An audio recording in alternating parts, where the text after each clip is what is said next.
Melalui program Kotaku diharapkan dapat mencapai sasaran pembangunan kawasan pemukiman, khususnya terwujudnya kota tanpa kumuh, dengan menempatkan pemerintah daerah sebagai nahoda, masyarakat sebagai pelaku utama dalam pembangunan.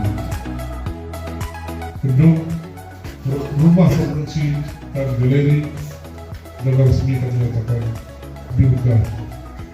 Bila Assalamualaikum warahmatullahi wabarakatuh.